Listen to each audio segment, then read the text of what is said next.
Eleanor Bennet raised her head to look at the man seated on the throne. Despite his age, he remained strikingly handsome. His sharp eyes were like penetrating light, cold as ice, evoking a sense of familiarity within her. "What is your name?" Alexander King continued. "I am Eleanor Bennet, Your Majesty," she replied, trying to remain calm, having resolved to take a risk today. "Are you the daughter of Arthur Bennet?" Alexander King smiled slightly. "Yes, I am. The daughter of Megan Bennet is truly remarkable." Alexander King expressed admiration. Eunuch Liam immediately understood the implication. "This tea is exceptional. From now on, you shall be in charge of preparing my tea," Alexander King declared joyfully, finishing his cup. "I am honored, Your Majesty," Eleanor Bennet responded. "Eunuch Liam, reward her," Alexander King said happily. Eleanor Bennet sighed in relief. The situation was indeed intense. The emperor was truly unpredictable. She stood up and left the great hall, trying to steady her racing heart. She definitely needed to build more resilience. "Miss Bennet, today was truly dangerous." Eunuch Liam sighed as he stepped out of the hall.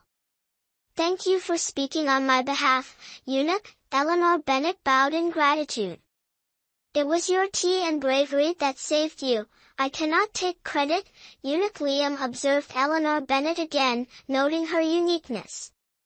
To remain composed in the face of the emperor's anger was a rare trait, even among the men at court.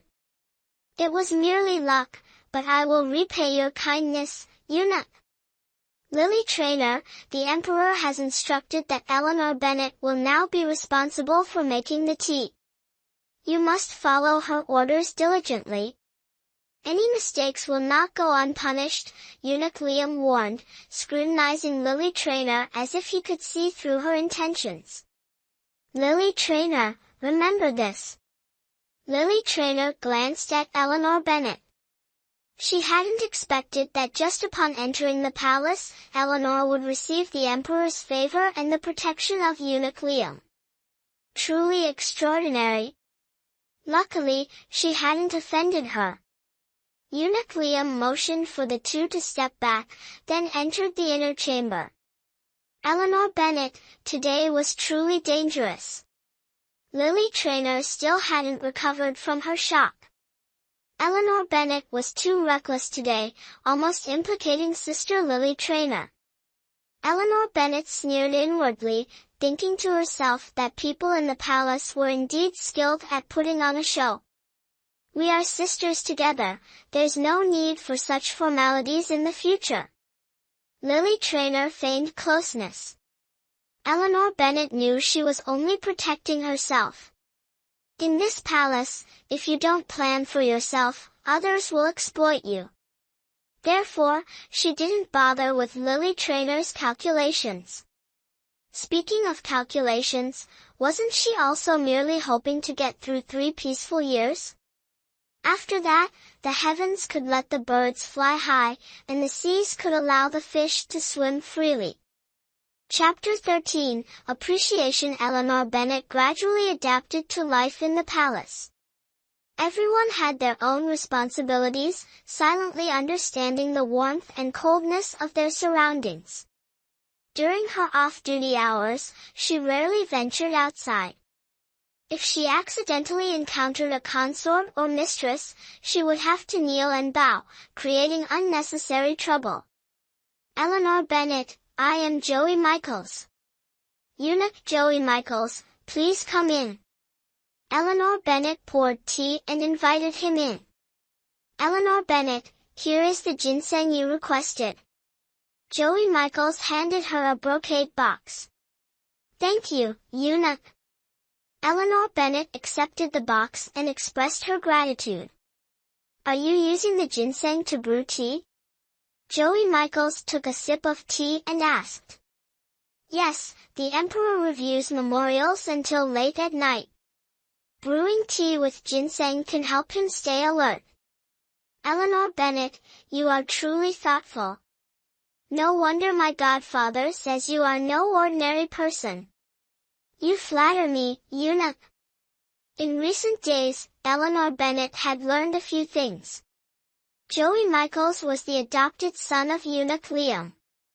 Eunuchs in the palace, unable to have descendants, often adopted trusted individuals to ensure someone would honor them after their passing. After dinner, Eleanor Bennet carried a tea tray to the Hall of Heavenly Purity. She saw a palace maid who served the emperor approaching. Eleanor Bennet, His Majesty felt a bit tired this afternoon. After dinner, he rested and has not yet awakened. Thank you for informing me, sister. I will prepare the tea in the side chamber first. Eleanor Bennet glanced at the curtains and then withdrew to the side chamber. She ground the ginseng into powder and added it to the teapot. On the golden brazier, a pot of longan and goji berry tea was being warmed. Eleanor Bennet sat down, gazing at the flickering flames, lost in thought. What is Miss Bennet thinking about?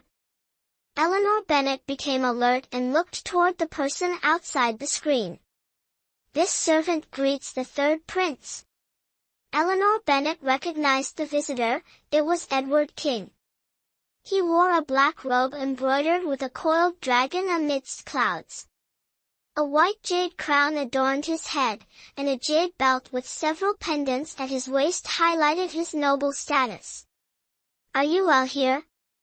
Edward King quickly approached, supporting Eleanor Bennet as she was about to kneel.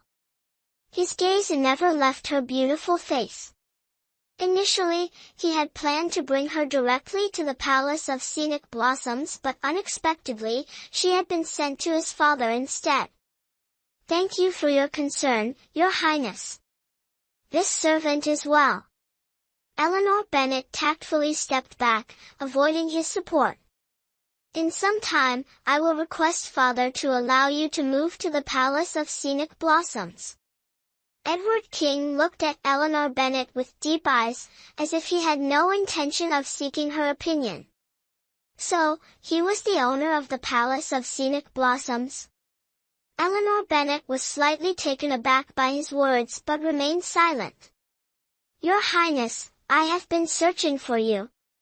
His Majesty has awakened and summoned you for an audience. Eunuch Liam appeared just in time, resolving the awkwardness of the moment.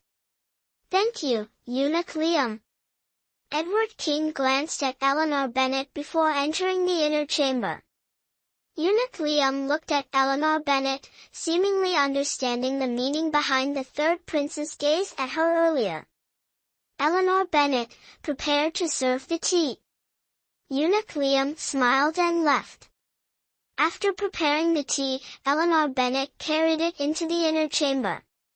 At that moment, the emperor was reclining on the bed, holding a memorial in his hand, his brows furrowed in anger. Eleanor Bennet poured the tea and placed it on the small table by the bed. Then, she turned and set a freshly brewed bamboo teacup on the side table next to Edward King. She deliberately avoided his gaze and stepped aside to serve. Humph, a bunch of useless fools. Alexander King, the emperor, erupted in anger, throwing the memorial in his hand to the ground. Father, please calm your anger. Your health is of utmost importance. Edward King quickly tried to soothe him. Edward, what do you think? Alexander King suppressed his anger and asked Edward, who was standing nearby. I have already sent people to investigate Camden Province. It seems to be closely related to the Duke of Stirling, Edward King replied calmly, hinting that trouble was brewing for someone. The Duke of Stirling? Alexander King pondered for a moment, his thoughts inscrutable. Father, over the years, the Crown Prince and the Duke of Stirling have been exceptionally close. I fear this matter might be related to him. Edward, I assign you to investigate this thoroughly. If this truly involves that ungrateful son, I will not spare him. As for the Duke of Stirling, he is a senior official who has served 3 reigns and is also the Empress Dowager's younger brother. Without concrete evidence, do not act recklessly. King Alexander gave a few instructions before signaling Edward to withdraw. Eleanor Bennet watched Edward King's retreating figure, recalling the arrogant young marquis she encountered at the Spring Full Pavilion. At last, she understood the reason behind his audacious behavior. Eleanor Bennet. King Alexander sipped his tea, calling out to her as she stood lost in thought behind him. At your service, Your Majesty. Eleanor Bennet quickly responded. What tea is this today? I feel quite refreshed after drinking it, King Alexander remarked, taking another sip. It is goji berry and longan tea, with a touch of ginseng, Your Majesty, Eleanor Bennet answered with her head lowered. You know medicine? King Alexander asked, his gaze filled with curiosity.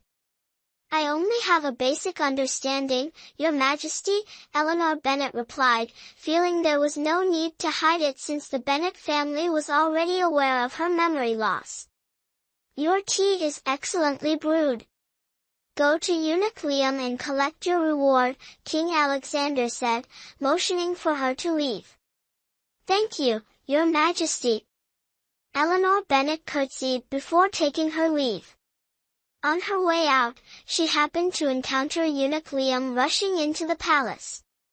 After saluting him, she returned to her quarters. Your Majesty. Eunuch Liam stood beside King Alexander. How is Charles? King Alexander's face was etched with worry. Your Majesty, the 9th prince remains the same.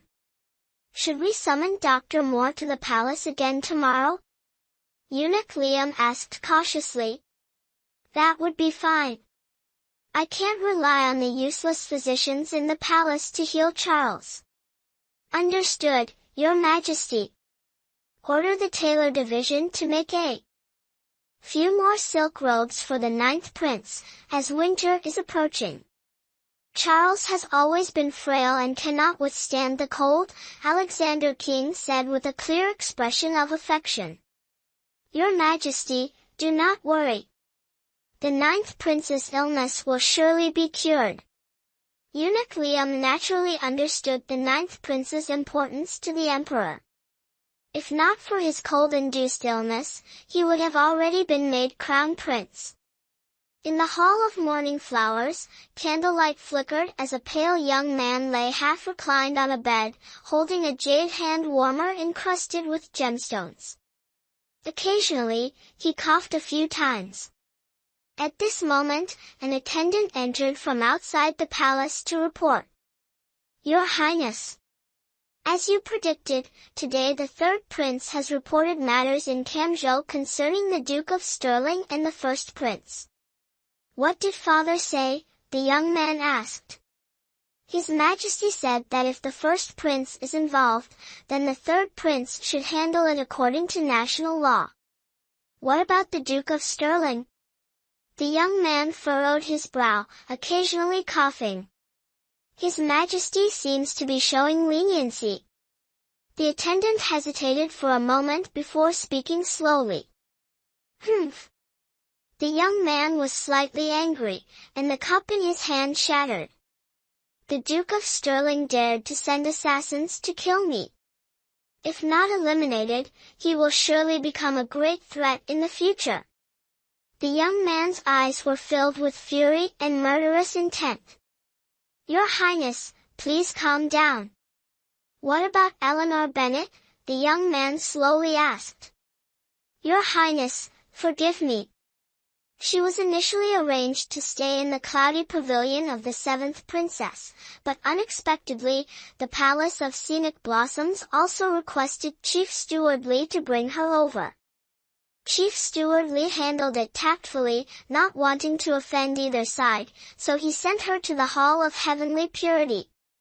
You mean the 3rd prince also asked Chief Steward Lee to bring her over? A cunning gleam appeared in the young man's eyes. "Yes, Your Highness." "Could it be that Arthur Bennett has pledged allegiance to the third prince?" The attendant voiced his suspicion.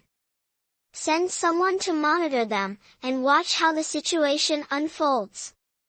The young man signaled the attendant to withdraw. "Eleanor Bennett, you are truly a remarkable woman, causing a stir between two palaces as soon as you entered. Arthur Bennett's move is indeed brilliant."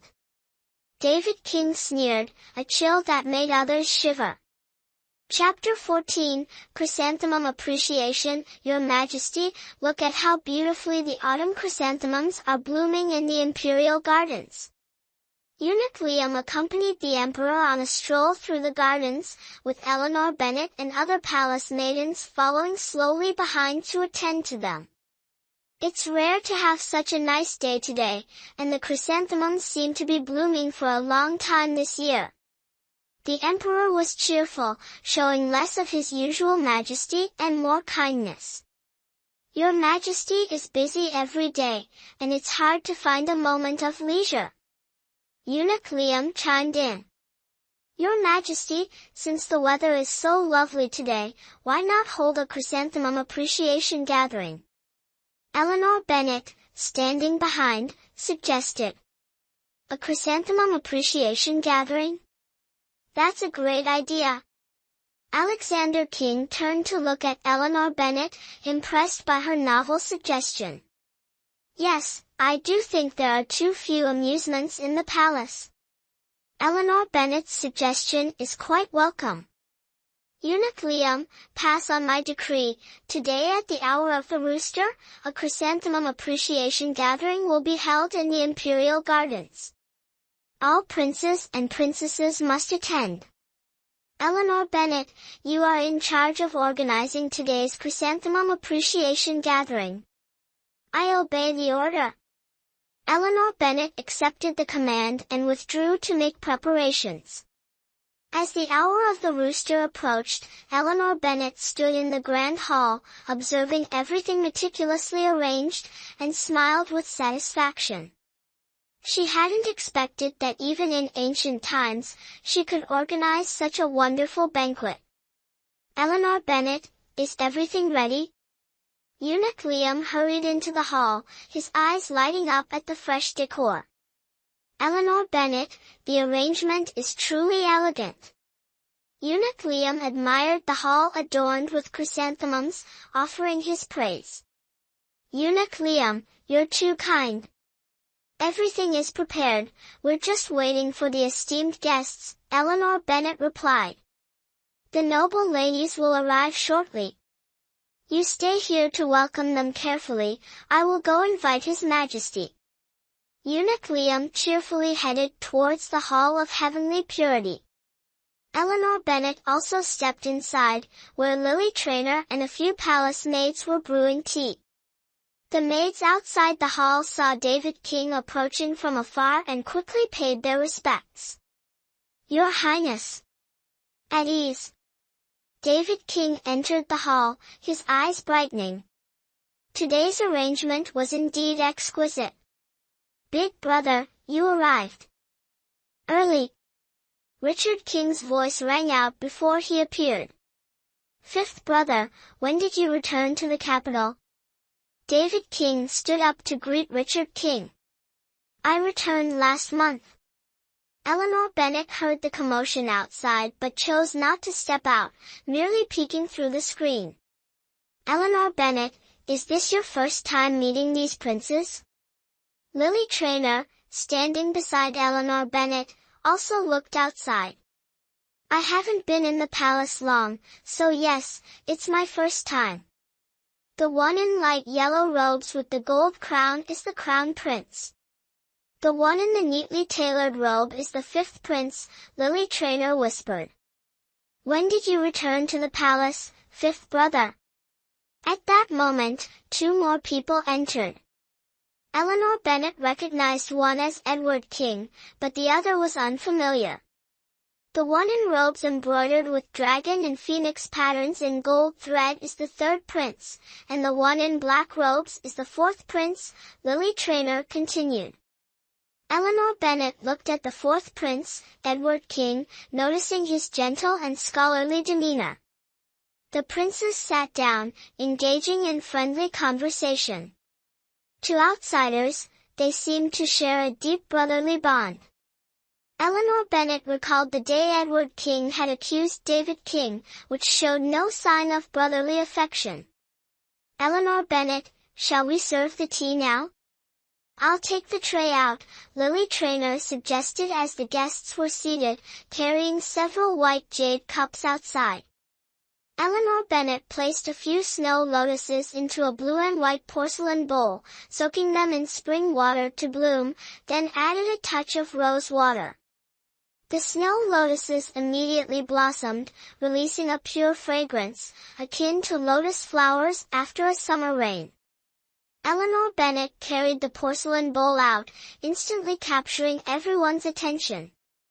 She set the tea bowl on the table and used a bamboo spoon to pour the glistening tea into the white jade cups, resembling celestial nectar. For the first time, everyone realized that tea appreciation could be so poetic. The palace maids swiftly served the tea Eleanor Bennet had prepared to the princes. What is this tea called? Edward King took a sip and glanced at Eleanor Bennet. Your Highness, this tea is called Emerging Water Hibiscus, Eleanor Bennet replied with a bow. Great name. Edward King smiled, his eyes full of tenderness. I heard recently that there's a tea ceremony expert beside the Emperor. I didn't expect her to be such a stunning beauty. Richard King's eyes showed admiration. Servant Eleanor Bennet pays respects to your highnesses. Eleanor Bennet bowed in greeting. No wonder the Emperor has been in such a good mood lately, it's because of Miss Eleanor Bennet. David King sneered, and Eleanor Bennet could not miss the implication in his words. The Emperor has arrived. As the lanterns lit up, Alexander King slowly entered the flower hall, accompanied by a beautiful woman with a face as clear and fresh as the autumn moon. Your son greets the Emperor and concubine Florence. Servant pays respects to the Emperor and concubine Florence. Everyone knelt down to pay their respects. Alexander King took his seat on the throne, looking pleased. Rise, everyone. They thanked him and then sat down. Is the ninth prince not here yet? Alexander King glanced around and asked Eunuch Liam. Your Majesty, I personally went to the Hall of Morning Flowers to deliver the order, the ninth prince should be arriving soon. Eunuch Liam replied. Your Majesty, perhaps the ninth prince is feeling a bit uneasy, which might have caused the slight delay. The beauty beside him gently smiled, her radiant face as enchanting as a blooming flower. The ninth prince has arrived. A figure entered from outside, dressed in a snow-white brocade robe embroidered with silver threads, a jade belt fastened around his waist. The image of a flying dragon embroidered on his chest appeared incredibly lifelike. His jade-green crown was adorned with 2 golden tassels, enhancing his noble demeanor. Draped over his shoulders was a white fox fur cloak, further highlighting his regal aura. However, his complexion appeared pale, and his demeanor seemed frail. Eleanor Bennet was startled as she looked at the man who had just arrived. Why was it him? Wasn't he the man she had encountered at the Golden Flower Temple? Your son greets Father Emperor and concubine Florence, he said, ending his words with a few coughs. Charles, rise. How are you feeling? The Emperor gazed at Charles King with a face full of concern, his worry evident without the need for words. Your son is feeling much better. Charles replied, though he coughed a few more times after speaking. The Emperor nodded in concern, signaling him to take a seat. Eleanor Bennet observed Charles King today. He seemed even more fragile than before. If she hadn't witnessed his cold, murderous demeanor before, she might have been deceived by his current weak appearance. Eunuch Liam, let us begin. The Emperor glanced at Eleanor Bennet, his eyes full of admiration. Receiving the order, Eleanor stepped out from the small chamber, clapping her hands crisply. At that moment, music began to play, and the dancers gracefully entered.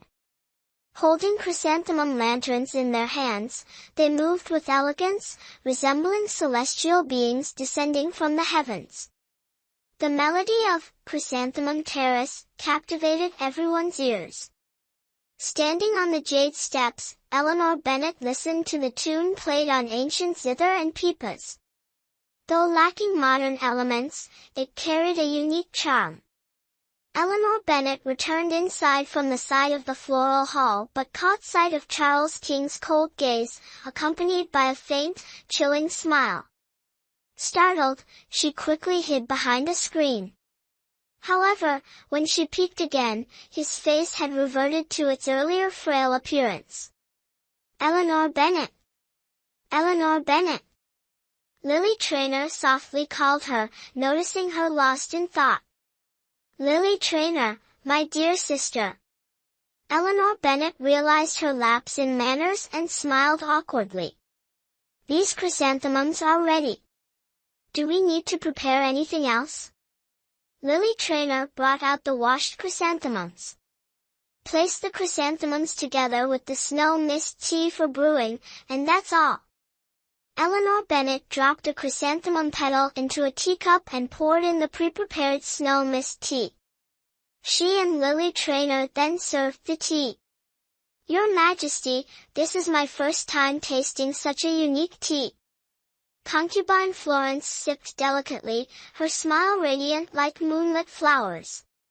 Indeed, the gentle sweetness of the chrysanthemum offsets the bitterness of the snow mist, yet it accentuates its pure fragrance. Truly one of a kind. Alexander King couldn't help but take another sip. Eleanor Bennet, what is the name of this tea? Alexander King asked joyfully, looking at her. Replying to your Majesty, this humble servant has temporarily named it, Chrysanthemum Noir. A beautiful name, Chrysanthemum Noir, this tea is very much to my liking.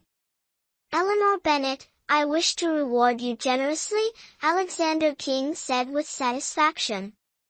Your Majesty, I humbly thank you for your grace, but Eleanor Bennet dares not take credit alone, as this is all the result of teamwork with Luke T, she replied, fully aware of the principle that the leader often becomes the target. All right, then the 6 departments will be rewarded with 3 months' salary according to their ranks. As Alexander King spoke, all the attendants knelt down in gratitude. At this moment, Eleanor Bennet, standing behind Eunuch Liam, whispered a few words before stepping back. Your Majesty, please step outside. Eunuch Liam said with a mysterious smile. Oh? Is there another surprise? Alexander King stood up, leading concubine Florence outside. The princes followed in succession, each curious about what other delights awaited them. Standing on the balcony, Alexander King listened as music began to play. With a few loud booms, fireworks burst forth like celestial maidens scattering flowers, illuminating the sky like a flowing river of light. The vibrant colors appeared and disappeared like fleeting hibiscus blooms. Then came more booms, with fireworks resembling golden chrysanthemums in full bloom, peonies showing off their colors, sometimes like colorful butterflies fluttering, great dragons soaring, other times like radiant fire trees, wild rainbows. The night sky was adorned in a dazzling array, the ground below as bright as day. Your Majesty, it's truly beautiful. Concubine Florence exclaimed joyfully, leaning beside Alexander King. Eleanor Bennet stood in a hidden corner, watching everyone immersed in the night's beauty, unable to help but reflect. The world's splendor is akin to these magnificent fireworks. After their brilliance, where will they go? Ah! Taking advantage of Eleanor Bennet's momentary distraction, someone covered her mouth from behind. "Come with me." She heard a man's voice, and when she looked up, she met his cold gaze. Before she could resist, she was led away from the floral hall. "Your Highness, what are you doing?" Eleanor Bennet broke free from his grasp, her face flushed with anger. "Tell me, what is your purpose?" She sensed the hostility from him once more. "I don't understand your meaning." Despite a hint of fear, Eleanor Bennet tried to maintain her composure. "What is the purpose of Arthur Bennet sending you to the palace?" Charles King moved closer to her, his eyes icy. "So, you are also scheming for the position of Crown Prince?" Eleanor Bennet, seeing through his intent, felt oddly relieved. "How ridiculous! If I wanted it, why would I need to scheme?" Charles King looked at her with disdain. "If not, then why feign illness?" Seeing him now, Eleanor Bennet was even more certain that his weakness was just a facade for others to see. Women, being too clever isn't a good thing. Charles King suddenly tightened his grip around her neck, causing her face to redden from lack of air. "What, did I hit a nerve, and now you want to silence me?" Eleanor Bennet gasped, but had no intention of pleading, for he was never a man of honor. Charles King let go of Eleanor Bennet, and she clutched her neck, gasping for breath. "I have no interest in your struggles for the throne, nor do I wish to become a pawn of Arthur Bennet.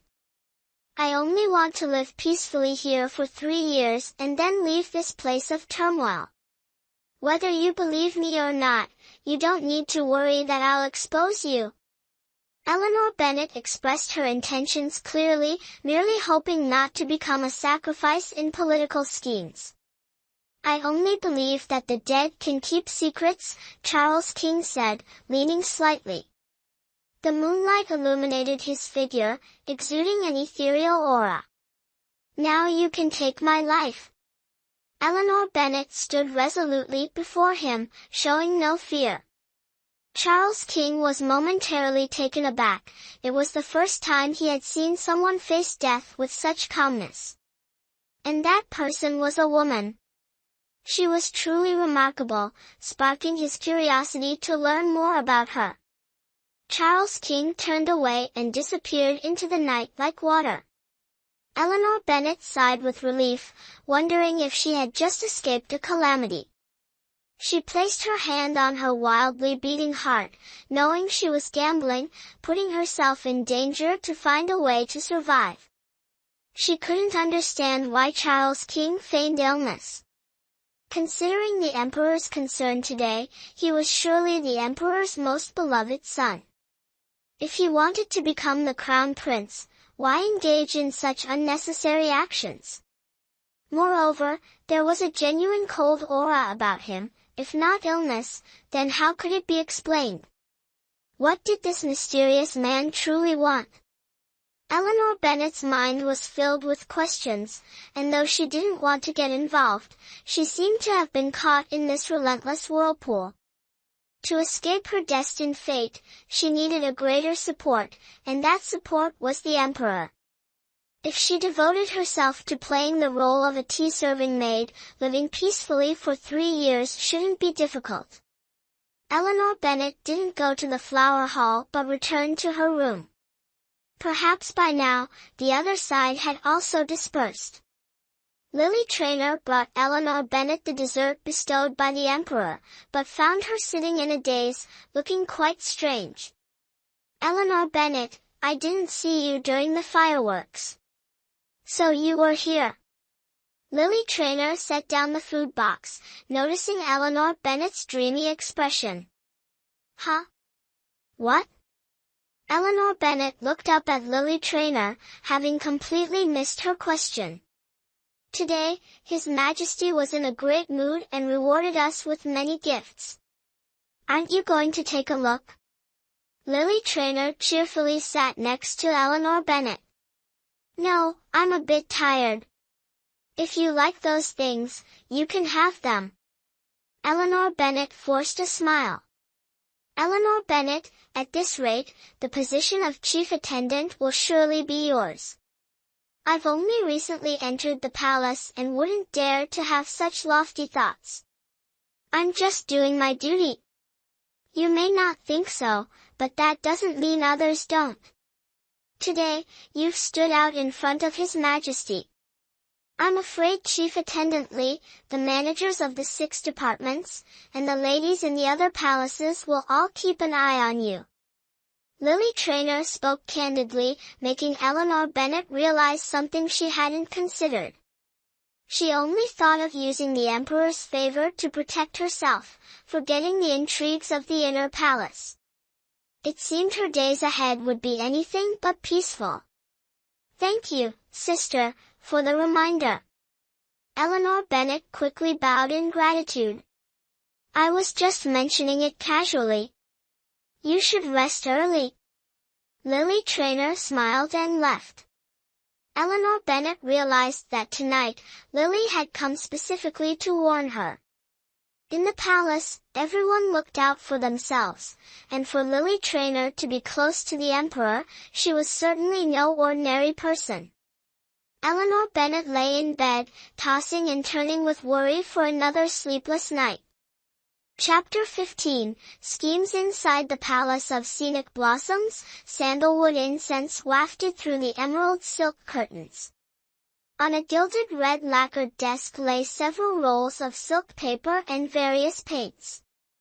Edward King focused on painting, his brush strokes flowing like clouds and water, gradually bringing to life the image of a maiden with elegant brows and a face as beautiful as a flower. Third brother, this is quite intriguing. Edward King lifted his head and saw Edward King and Richard King standing before the desk. The two were staring intently at the painting on the desk, seemingly recognizing the person in the portrait. You two arrived at just the right time. I recently received some silver bamboo, let's enjoy it together. Edward King set down his brush, and the three of them walked out to the main hall outside. Third brother, the person in this painting looks so familiar. Richard King glanced back at the painting on the desk one last time, reluctant to leave, before finally stepping out.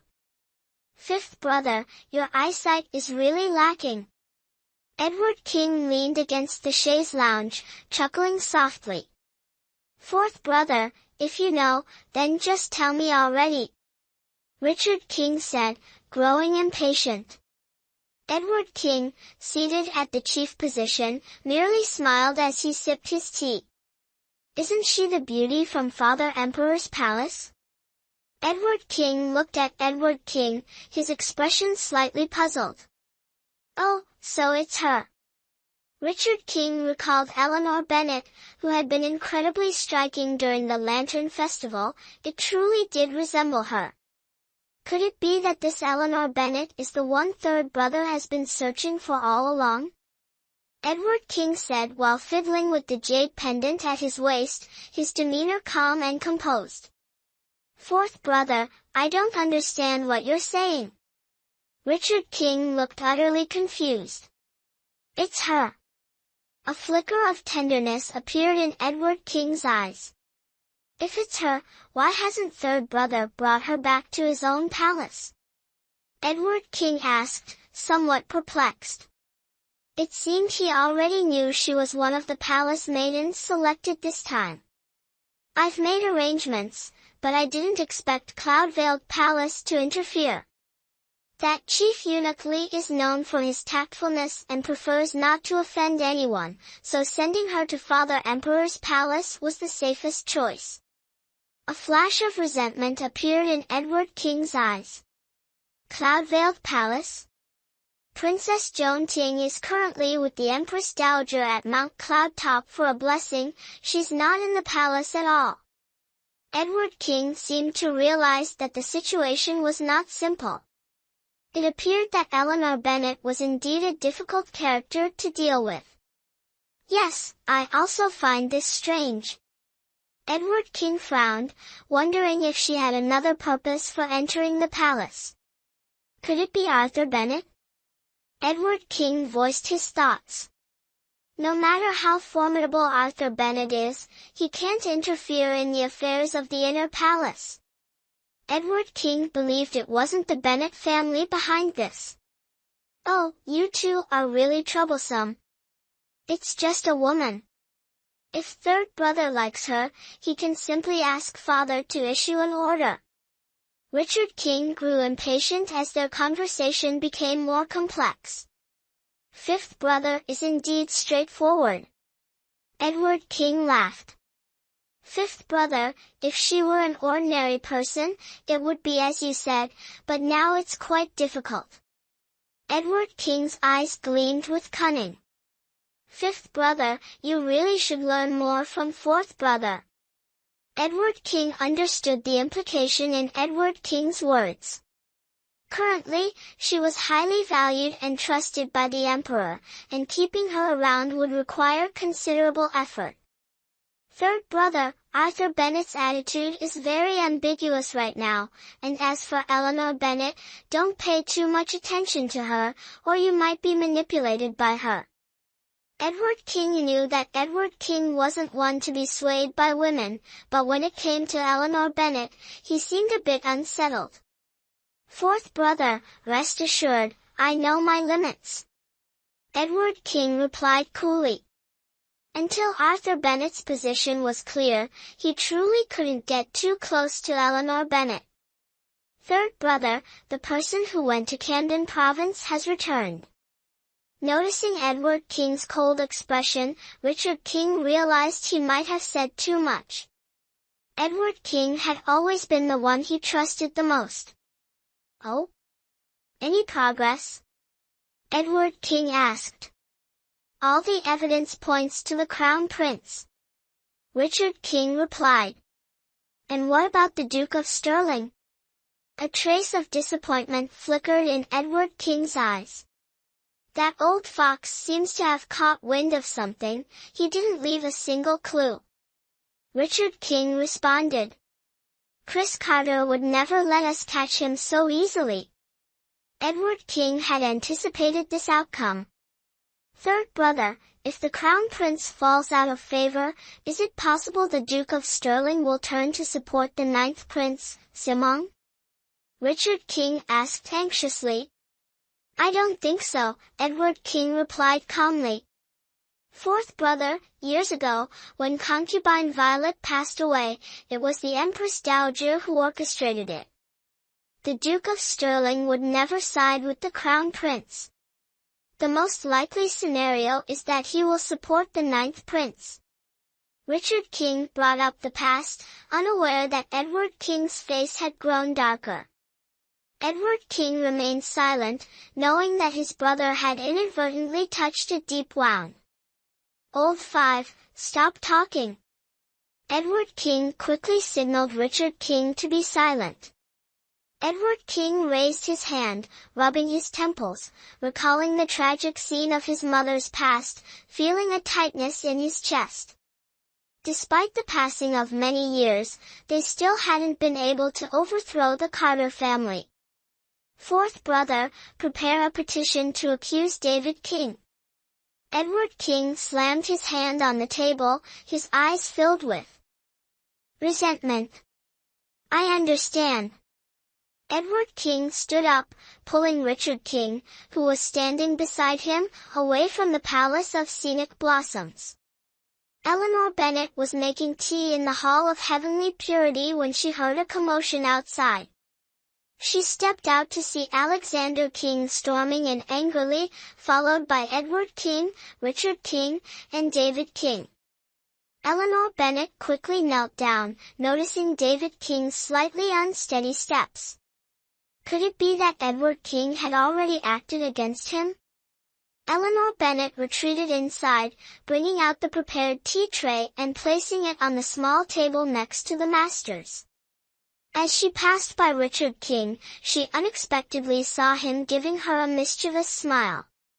Eleanor Bennet was a bit flustered and stepped back. She recognized Richard King as someone with a carefree personality, but his strange expression today left her puzzled. "Humph, rebellious child, you've disgraced the royal family." Alexander King angrily threw a petition at David King.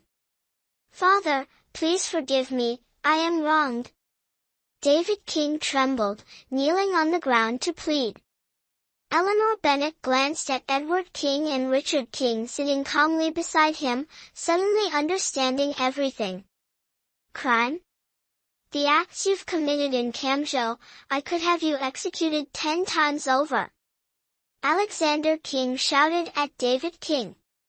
"Father, I was momentarily foolish."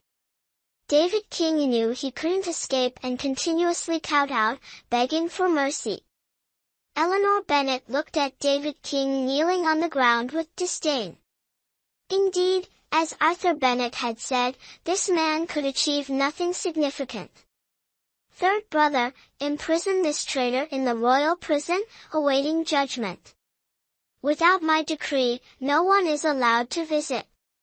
Edward King received the order, and the guards escorted David King out of the main hall. "Fourth brother, you are responsible for investigating this case. Anyone involved, regardless of their rank, once confirmed, shall be thrown into the dungeon."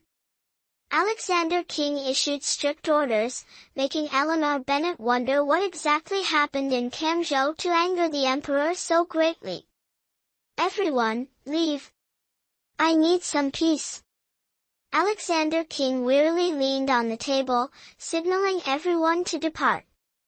Eunuch Liam stepped forward to support the emperor and signaled the attendants to leave. "Eleanor Bennet, stay and serve me." Alexander King ordered Eleanor Bennet, who was behind the screen. "As you command, Your Majesty." When Edward King left, his meaningful glance made Eleanor Bennet uneasy. Though he appeared gentle, he was likely deeply cunning and strategic. "Your Majesty, shall I help you to the bed for a rest?" Eleanor Bennet assisted Alexander King to the royal bed. Eunuch Liam gave Eleanor Bennet a cautious look before quietly leaving.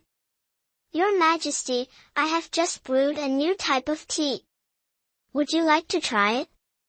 Eleanor Bennet asked carefully, seeing that Alexander King was still not calmed down.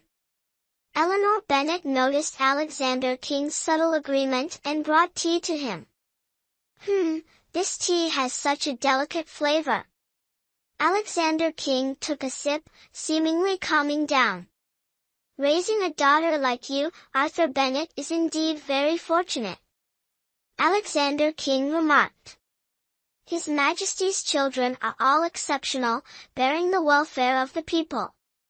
My father would not dare to compare with His Majesty."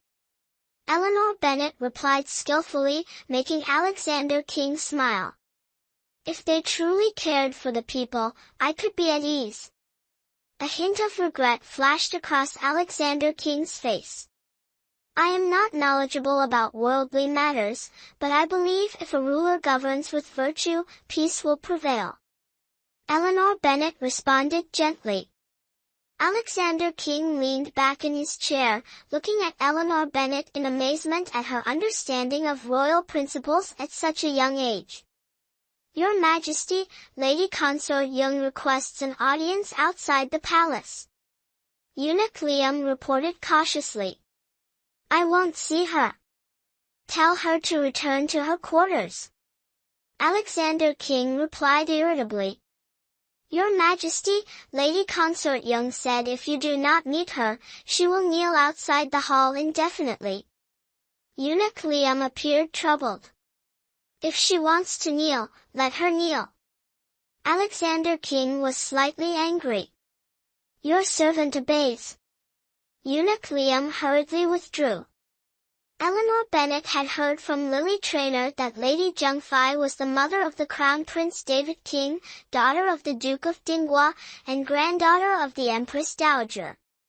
Her status in the palace was undoubtedly significant. However, Eleanor Bennet felt that she was not a wise woman. Choosing this moment to plead for David King might not only fail to achieve her desire but also increase the king's displeasure. "Your Majesty, shall I fetch a silk blanket for you to rest?" Eleanor Bennet assisted Alexander King in lying down, covered him with a silk blanket, and then stepped outside to await further instructions. Chapter 16, Blossoming Fragrance. Your Grace, please return to the palace first. Eunuch Liam advised Consort Young, who was kneeling on the ground outside the hall. "Today, I must meet His Majesty." Consort Young, known for her stubbornness in the palace, often relied on her status as a relative of the Empress Dowager to act arrogantly. "Your Grace, His Majesty is angry right now. Why must you insist on this?" "Eunuch Liam, tell me, who is currently attending to His Majesty in the Hall of Heavenly Purity?" Consort Young suddenly noticed that all the servants attending to the emperor were outside, including Eunuch Liam. Eunuch Liam hesitated, unsure how to respond, and dared not offend Consort Young. Consort Young stood up and headed into the hall. "Your Grace, please don't make it difficult for this old servant." Eunuch Liam hurriedly stepped forward to stop her. Consort Young was now convinced that the emperor's refusal to see her must be due to someone meddling. "Is that fox concubine Florence inside?" Consort Young's eyes burned with hatred and jealousy. "It's not concubine Florence, Your Grace," Eunuch Liam quickly explained. Consort Young ignored him and stormed straight into the hall. "Your Grace, truly, there's no one inside, only the palace maid Eleanor Bennet serving tea." Eunuch Liam, out of options, had to clarify. "So, it's her." Consort Young had heard of Eleanor Bennet, who, despite being a mere palace maid, had quickly gained the emperor's favor and received numerous rewards. Her rising influence seemed to overshadow even her superiors. Filled with rage, she strode into the hall. Eleanor Bennet, seeing the imposing Consort Young dressed magnificently and entering with an air of dominance, immediately knelt down to pay her respects. "You must be Eleanor Bennet?" Consort Young glared at Eleanor Bennet with disdainful eyes. "This servant is indeed Eleanor Bennet," Eleanor Bennet responded with her head bowed. "Humph! Another sly fox." A harsh slap landed on Eleanor Bennet's face, sending her to the ground as her cheek burned with pain. "Who dares to cause such a commotion out there?" Hearing the noise, Alexander King irritably sat up, only to see Consort Young standing smugly with arrogance. "Consort Young, how bold of you! You even dare to defy my imperial decree!" Alexander King roared in anger, forcing Consort Young to hurriedly kneel. "Your Majesty, I only acted out of concern for David's situation. Please grant me mercy." Consort Young pleaded tearfully. "Do you still have any regard for me or the laws of the kingdom?" Alexander King bellowed furiously. "I acknowledge my guilt, Your Majesty. But David, though he may be arrogant at times, would never commit such heinous acts as embezzling relief funds or assassinating an imperial envoy. He must have been framed. I beg Your Majesty to investigate thoroughly." Consort Young hastily defended David King, unaware that she herself was in grave peril. Eleanor Bennet finally understood why the emperor was so enraged over the events in Guangzhou. "Get out! I don't want to see you again. Take her away." Alexander King commanded sharply, but as soon as he finished speaking, he suddenly felt dizzy and collapsed to the ground. Seeing this, Eleanor Bennet quickly rushed over to check his pulse. Eunuch Liam, panicked at the sight of the emperor fainting, immediately ordered someone to summon the imperial physician. Meanwhile, the guards dragged Consort Young out. Chaos erupted both inside and outside the Hall of Heavenly Purity. Eleanor Bennet swiftly diagnosed that Alexander King had suffered a stroke. Lily Traynor, sister, quickly go to my room and fetch the white needle pouch from the wardrobe. Eleanor Bennet laid Alexander King flat on the ground and checked his pupils. Startled into action, Lily Traynor didn't pause to ask questions and hurried off. Eleanor Bennet, what are you doing? Why aren't you helping His Majesty onto the bed? Eunuch Liam, confused by Eleanor Bennet's unusual actions, shouted angrily. Eunuch Liam, do not move His Majesty under any circumstances right now. He has suffered a stroke. His life is hanging by a thread. Eleanor Bennet explained. Seeing Lily Traynor holding a bag of needles, she quickly stepped forward, grabbed it, and began performing acupuncture on Alexander King. Medical practices in Britain were very outdated, and almost none of the imperial physicians at the Imperial Medical Institute understood acupuncture. Even Eunuch Liam had only witnessed Daniel Moore perform acupuncture on the 9th prince. He only knew that this technique was miraculous, and now, to his surprise, Eleanor Bennet also knew how to use it. Eleanor Bennet, stop acting recklessly. If anything goes wrong, your entire Bennet family will bear the blame. Eunuch Liam hurriedly tried to intervene. Eunuch Liam, rest assured, I wouldn't dare act carelessly without confidence. Eleanor Bennet responded confidently. Ignoring him, she began to insert the needles. Eunuch Liam stood nearby, anxiously watching. Eleanor Bennet, each needle prick making him hold his breath. At that moment, several imperial physicians from the Imperial Medical Institute arrived. Seeing the scene before them, they were all stunned. You insolent girl! The emperor is of noble blood, how dare you use such a risky acupuncture technique? Stop at once, the leading physician shouted. Eleanor Bennet ignored him and continued her treatment. Eunuch Liam, why haven't you stopped her yet? If anything happens to His Majesty, you won't escape blame either, the physician pressed Eunuch Liam. Eleanor Bennet, seeing that Alexander King's condition had improved, breathed a sigh of relief. She inserted the final needle into the philtrum acupoint, and Alexander King gradually regained consciousness. The imperial physicians, who had earlier displayed arrogance, quickly changed their demeanor. Your Majesty, how are you feeling? Eleanor Bennet removed the silver needles from Alexander King and carefully checked his pulse. You saved me. Alexander King looked at Eleanor Bennet in disbelief. It was she who had brought him back from the brink. Your Majesty, have you forgotten? I once mentioned that I know a little about medicine. Eleanor Bennet replied with a playful smile, easing the tense atmosphere. Your Majesty, you almost scared this old servant to death. Thank goodness for Miss Eleanor Bennet.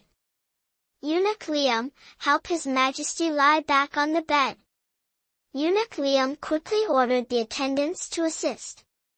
Eleanor Bennet swiftly wrote a prescription and handed it to the imperial physician who had been the loudest earlier.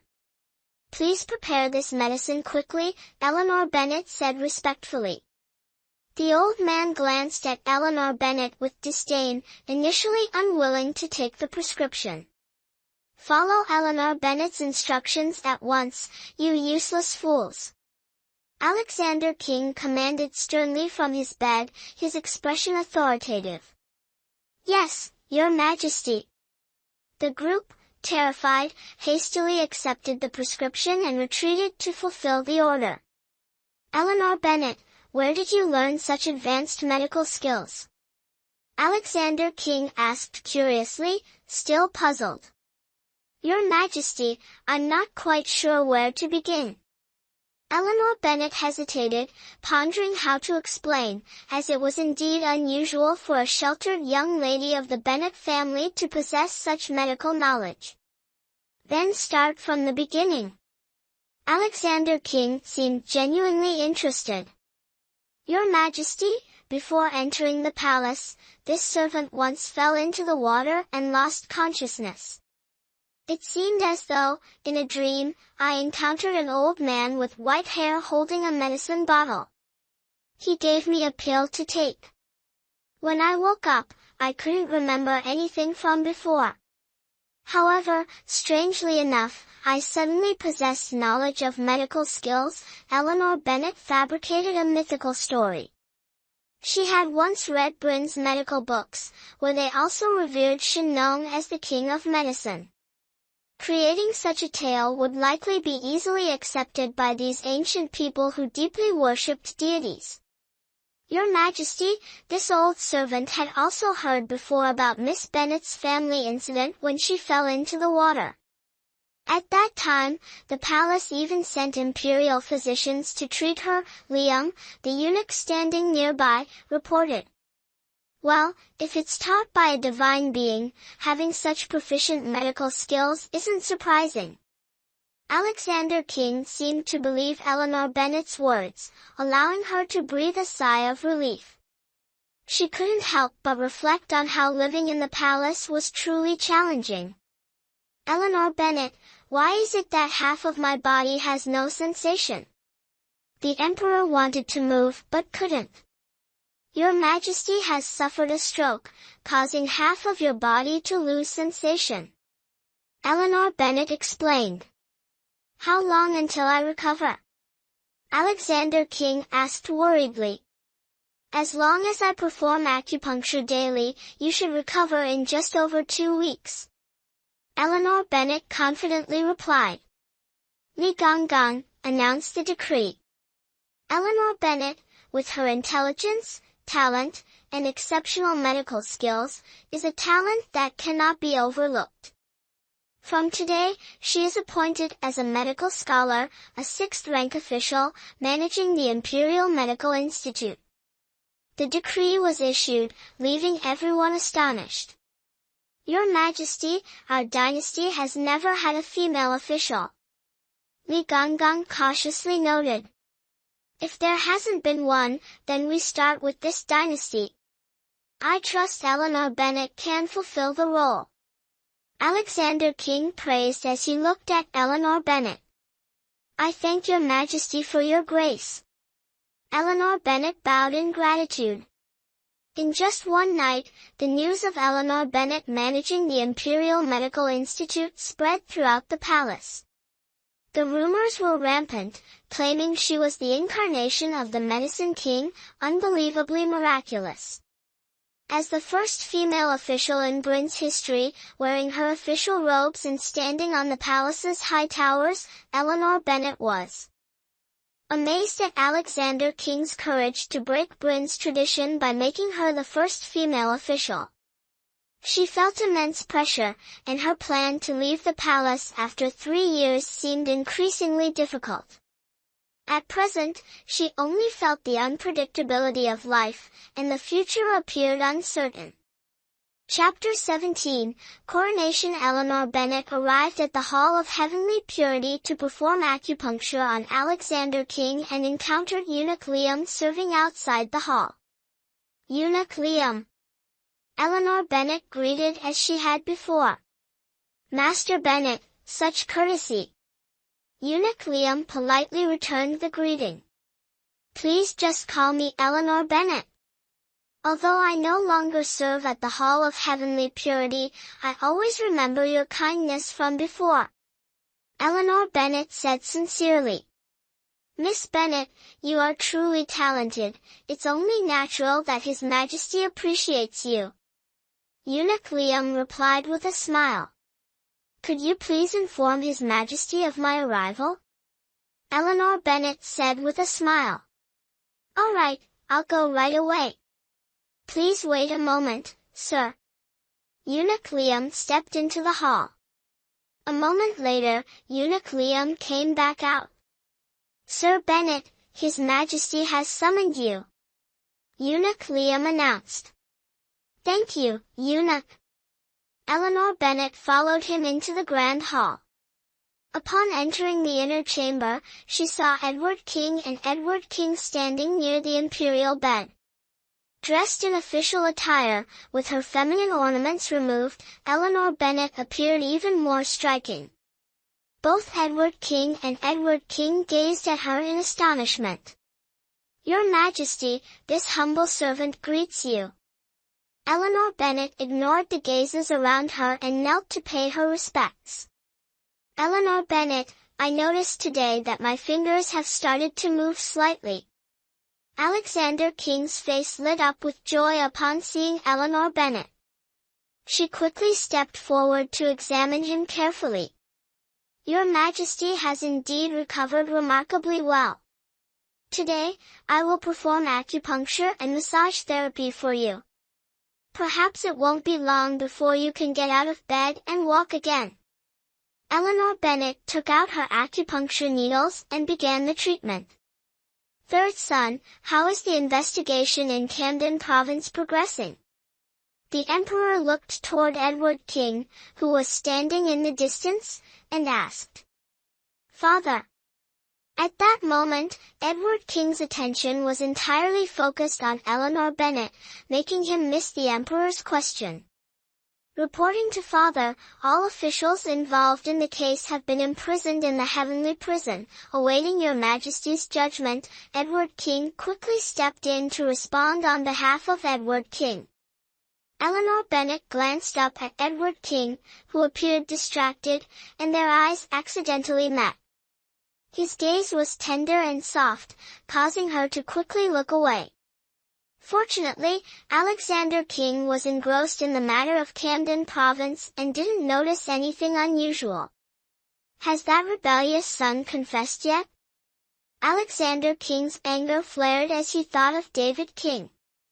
Not yet, Father. Eldest brother continues to proclaim his innocence, Edward King replied. As a prince, you commit such a heinous act and still plead innocence? Rebellious son, rebellious son. Alexander King was extremely agitated, his breath becoming rapid. Your Majesty, please calm down. Eleanor Bennet hurriedly advised. Father, please calm down, your health is important. Edward King and Edward King also pleaded in unison. Third uncle, tell that rebellious son that if he can provide evidence to prove his innocence, I will be lenient. If not, he should end it himself. The harsh words of Alexander King made Eleanor Bennet sigh. Indeed, there is no familial love in the royal family, yet she admired Alexander King, a ruler who prioritized his people, which was truly admirable. Your servant obeys. Edward King accepted the order. Your Majesty, the Imperial Pharmacy will deliver the medicine shortly. You must rest and recuperate in the coming days. Eleanor Bennet packed up her medical kit, preparing to leave. It's not that I don't want to rest, but fate is unkind. Alexander King sighed helplessly. I have something to say, but I'm unsure if I should. Eleanor Bennet responded. You may speak freely. Your Majesty is busy with countless affairs every day. Why not take this opportunity to rest a bit? You have many princes, why not entrust state affairs to them, giving them a chance to gain experience? Eleanor Bennet's bold suggestion surprised everyone. Alexander King merely smiled at her, leaving his thoughts unreadable. I find this idea feasible. I am old and should let go. Alexander King looked at Edward King and Charles King, seemingly contemplating something. Announce the decree, appoint 3rd Prince Edward King as King of Jing, and 9th Prince Charles King as King of Yi. From today, they will jointly handle state affairs. Instruct the Ministry of Internal Affairs to select locations outside the palace to build residences for King of Jing and King of Yi. The decree, once announced, astonished everyone again. Eleanor Bennet admired the emperor even more. The two princes managed state affairs together, avoiding autocracy while observing who was more suitable to inherit the throne. It seemed that the crown prince position would surely belong to one of them. We obey your command. Everyone knelt down in gratitude. Eleanor Bennet left the Hall of Heavenly Purity, preparing to return to the Imperial Medical Institute. Unexpectedly, she saw Edward King and Richard King standing in the distance under the corridor. Greetings to Richard King and 4th Highness. Eleanor Bennet knew they were waiting for her on purpose. Eleanor Bennet, the wound on your face. Edward King stepped forward to help Eleanor Bennet, who was kneeling. He already knew what Consort Young had done. Thank you for your concern, Your Highness, it's fine now. Eleanor Bennet avoided his touch. 3rd brother, I just remembered I have something to do, I'll leave first. Edward King knew Edward King had something to say to Eleanor Bennet and tactfully left. Eleanor Bennet.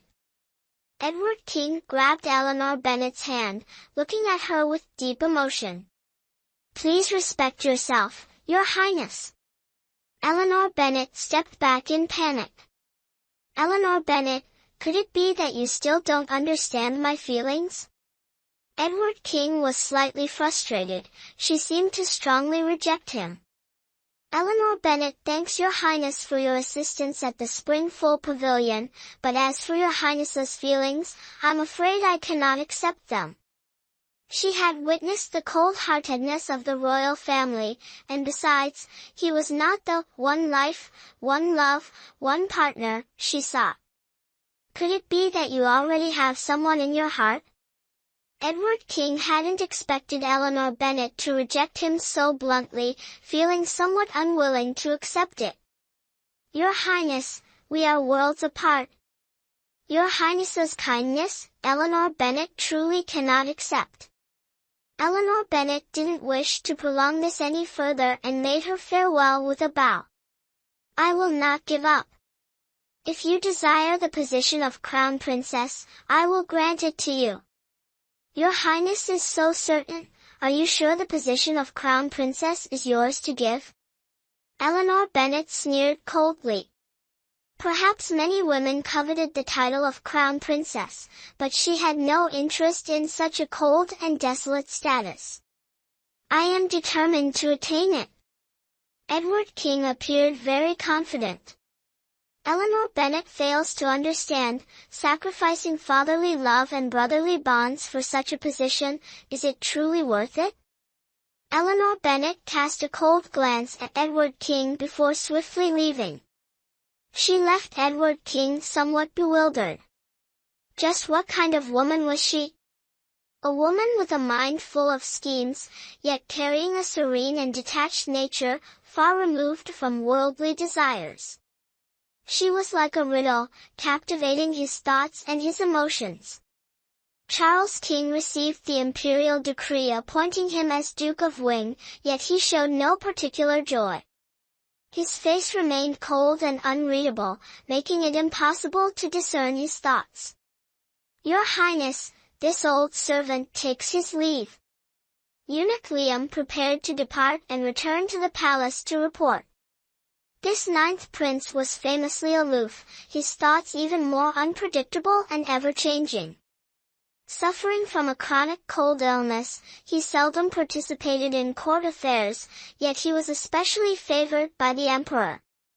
Eunuch Liam understood well that this 9th prince was the ideal heir in the emperor's eyes. This decree only further confirmed his suspicions. Eunuch Liam, how is the emperor's health? Charles King asked, holding onto the fireplace as he sat on the chair. His Majesty's health has greatly improved after being treated by Dr. Bennett. It is believed that he will soon be able to walk again. Please, Your Highness, do not worry, Eunuch Liam replied. Dr. Bennett? She is the maid who once served tea in the Hall of Heavenly Purity.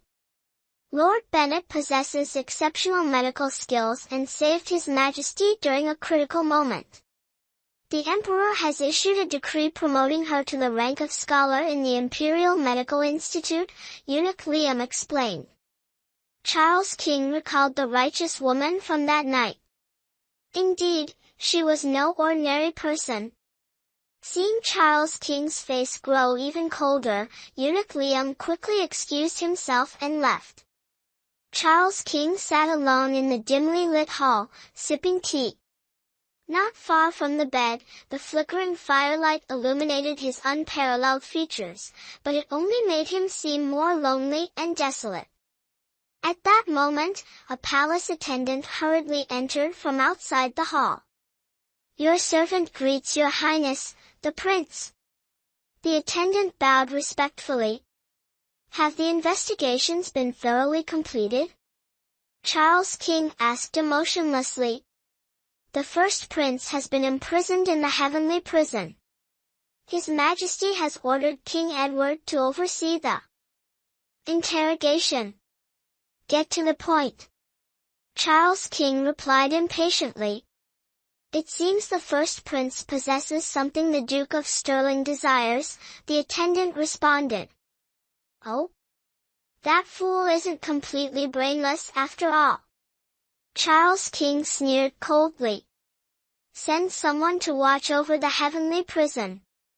The Duke of Stirling will undoubtedly take action. It's best to secure what the first prince has. Charles King commanded. My lord, there is one matter I'm unsure whether to report or not, the attendant hesitated. Speak freely. This time, His Majesty rewarded you and the third prince, seemingly influenced by Eleanor Bennett's recommendation. That Eleanor Bennett rose overnight from a palace maid to a scholar at the Imperial Medical Institute, it's truly unbelievable. I suspect her identity. The attendant cautiously analyzed. Her identity is not fabricated, merely extraordinary. Charles King, having witnessed Eleanor Bennett's medical skills firsthand, was unsurprised. I'll handle matters concerning her myself. Focus on your duties. Charles King gestured for the attendant to withdraw. Charles King considered Eleanor Bennett to be nothing more than a highly unique young woman, likely unrelated to the matters he was most concerned with. Blood Shadow. Charles King called toward the shadows, where a dark figure emerged and knelt before him. My lord. Keep an eye on David King. The ledgers may be in his possession. Understood. Blood Shadow vanished without a trace. The grand hall was shrouded in darkness, eerily silent. The golden glazed tiles of the roof were coated with a thick layer of silver frost. The early winter chill spread throughout the hall of morning flowers, the flickering light from the charcoal stove gradually dimming until extinguished. Only Charles King remained, enduring the bone-piercing cold that seeped into him. Perhaps this cold would haunt him for life, a persistent pain, a shadow that would never leave. Chapter 18, Two princes attend court in the Tuen Chin Hall. Civil and military officials were waiting for the emperor to attend court. Yesterday, the imperial decree appointing King Edward and King as regents was issued, leaving the ministers astonished. It seemed that Bryn's fate was on the verge of transformation. Arthur Bennett stood calmly in the hall, completely unbothered by the murmurs around him. Congratulations, Lord Bennett. Prime Minister Ethan Farmer approached with a cheerful smile to strike up a conversation. Prime Minister Ethan, you're joking. What joyous occasion could there be for someone like me? Arthur Bennet forced a smile, pretending not to understand. Why, your daughter is now the chief female official of Britain and highly trusted by His Majesty. Isn't that a great cause for celebration? Ethan Farmer replied with a knowing smile. Prime Minister Ethan, you're too kind. It's all thanks to the mighty grace of the Emperor, he said, bowing in gratitude. Megan Bennet, you're being modest. With achievements like Miss Bennet's, there may be no other in the world, Minister Thomas interjected with flattery.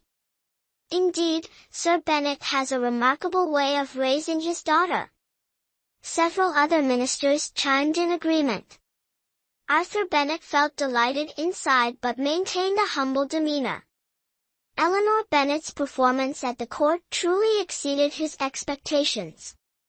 He was puzzled as well, since losing her memory, Eleanor seemed like a different person, with a changed personality and aura. Even her medical skills, when had she learned them? He had many questions himself. Could it really be divine intervention? His Highness has arrived, came the clear announcement from the attendant outside. A man with a commanding presence entered the hall. He wore a white silk robe adorned with dragons soaring through clouds, a gold crown with white jade, and a premium jade belt, with jewels glistening brightly. His cloak, embroidered with silver threads and flowers, along with snow-patterned boots, enhanced his handsome and extraordinary appearance. Edward King ascended the jade steps of the Grand Hall and took his seat on the rosewood chair beneath the imperial throne. His gaze swept over the courtiers paying their respects, and he offered a warm smile. The Duke of York has arrived, another clear announcement echoed. Everyone turned their heads, followed by a series of coughs. Charles King, dressed in a dark purple robe embroidered with lifelike dragons and phoenixes, wore a gold crown with purple jade and a cloak of white mink fur. His complexion remained pale as mist, with a demeanor as cold as ice. He slowly ascended the jade steps, holding a gold hand warmer engraved with dragons and phoenixes, and sat on the opposite rosewood chair. He occasionally covered his mouth with a silk handkerchief to cough. Today, you seem to be in much better spirits, ninth brother. Edward King remarked with concern. Thank you, third brother, for your concern. It's still the same as before. Charles King responded with a cold smile, his sharp gaze sweeping over the courtiers below.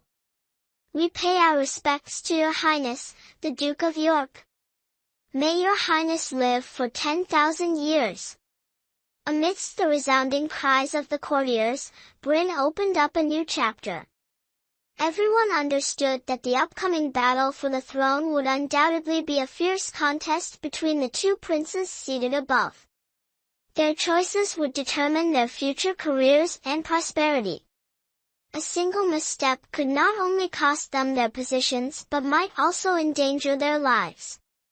The whole kingdom knew that the emperor deeply favored the ninth prince, the sole son of the late Empress. If not for his terminal illness, he would have long been named crown prince. However, in recent years, the third prince's power had been rising like a soaring kite, leaving the outcome of this struggle uncertain. This court had always been a brutal battlefield, where the hidden conflicts were even more terrifying than blood-soaked wars. The emperor is gravely ill. If the ministers have matters to report, speak now. If not, court is dismissed.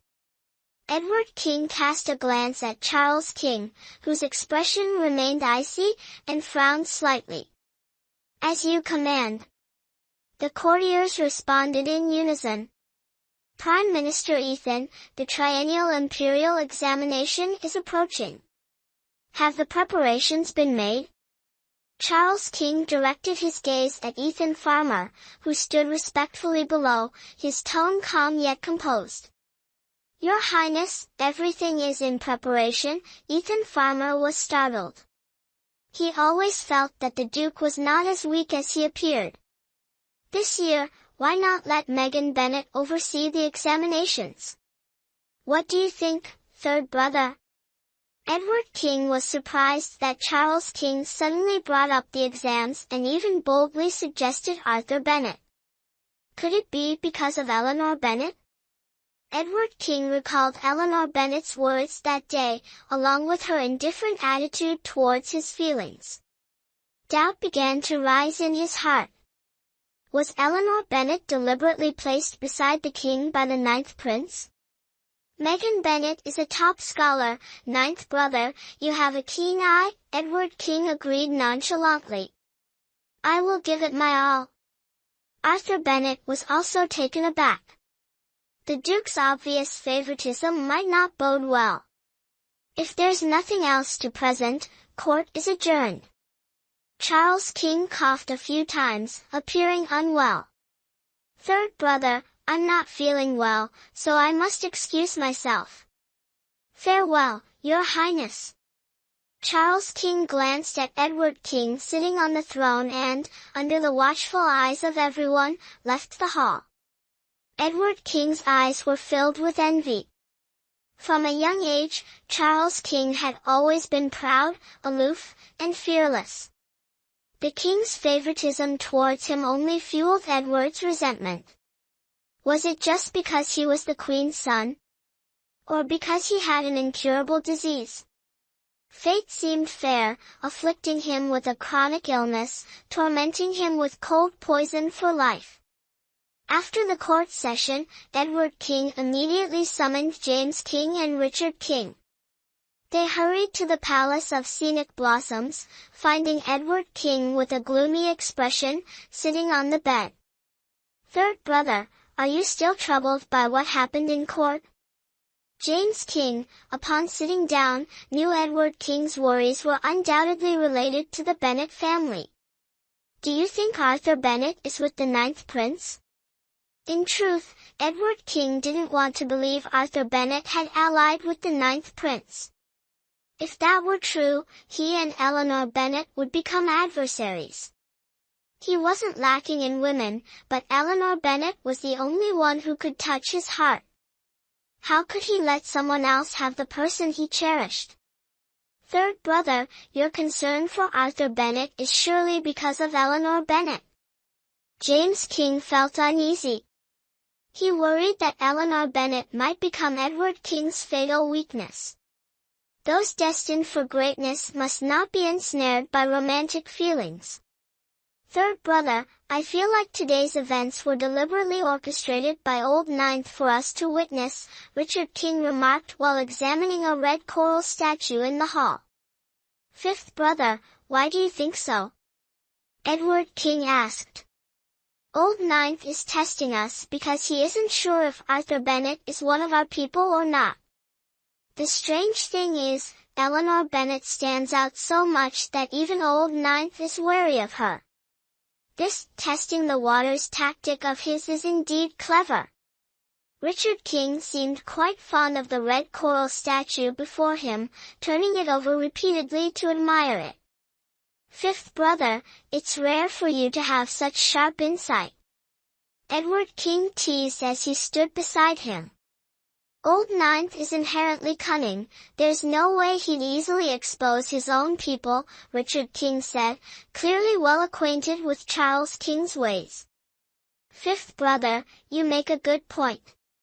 Edward King's expression softened.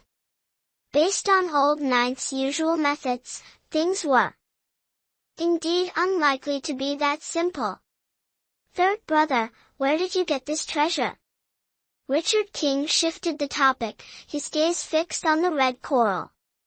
If you like it, take it, Edward King offered without hesitation, gifting it to Richard King. Though they were not born of the same mother, they had been close since childhood. Alexander King only cared about Charles King, rarely paying attention to his other sons. Perhaps because of their shared neglect, they harbored mutual resentment toward Old Ninth.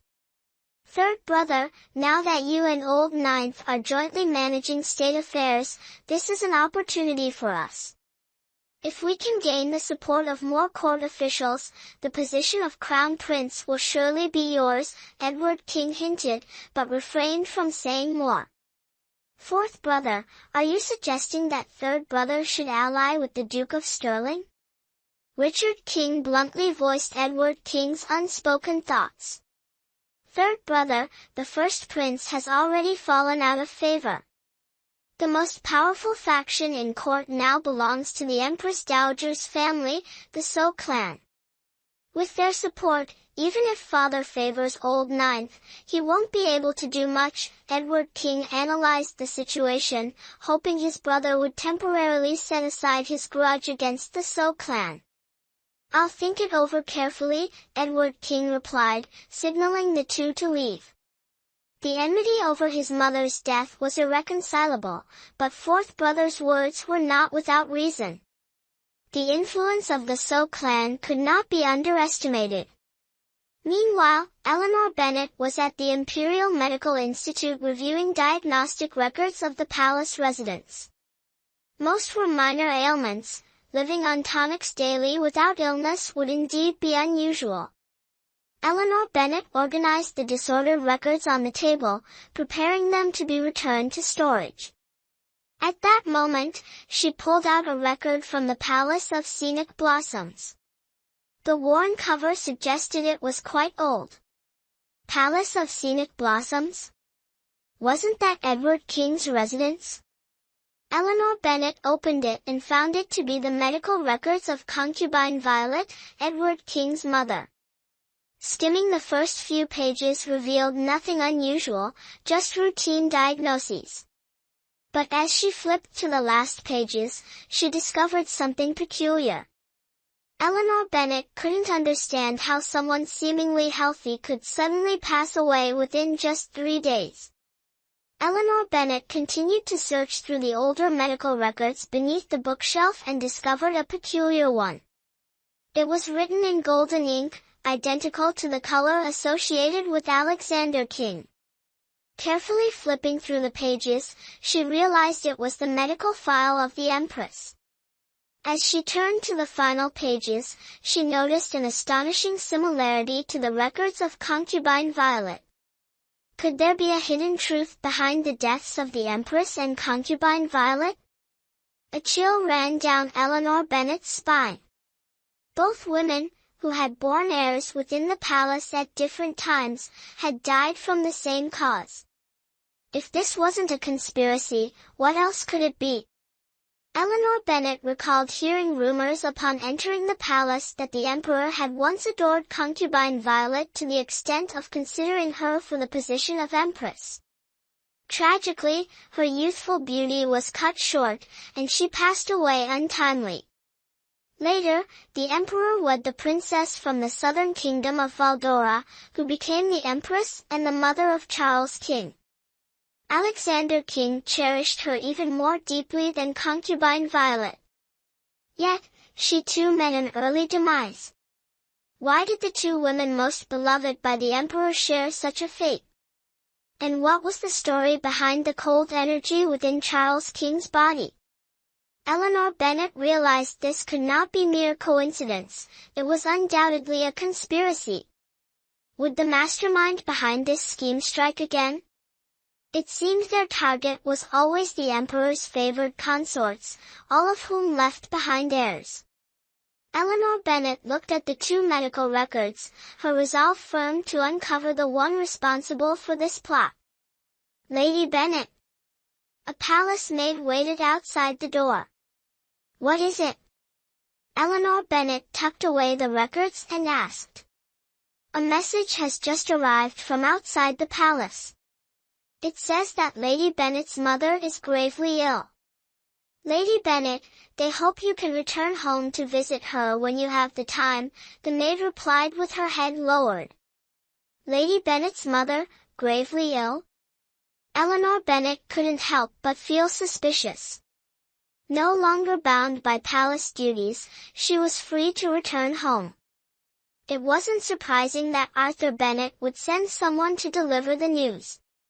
Please inform Lady Bennet that tomorrow at the hour of the rooster, she should send someone to wait for me outside the palace to escort me home, Eleanor Bennet said with a cold smile, reflecting on her experiences since entering the palace. Surely, Arthur Bennet had his own doubts as well. The maid withdrew, and Eleanor Bennet watched her retreating figure, convinced that this person was undoubtedly one of Arthur Bennet's informants within the palace. Chapter 19, Testing the Waters. The next day, at the hour of the rooster, Eleanor Bennet exited the Radiant Sun Gate and immediately saw the Bennet family's butler standing by the carriage, waiting. "Miss, the master has sent me to escort you back to the estate," the butler said, almost not recognizing Eleanor Bennet in her official attire. "Thank you for your trouble." Eleanor Bennet boarded the carriage, leaving the royal palace. She hadn't expected to leave so quickly, which was entirely against her original plan. As she closed her eyes to rest, she decided that tonight she would probe Arthur Bennet, hoping he might have some clues about the past events in the harem.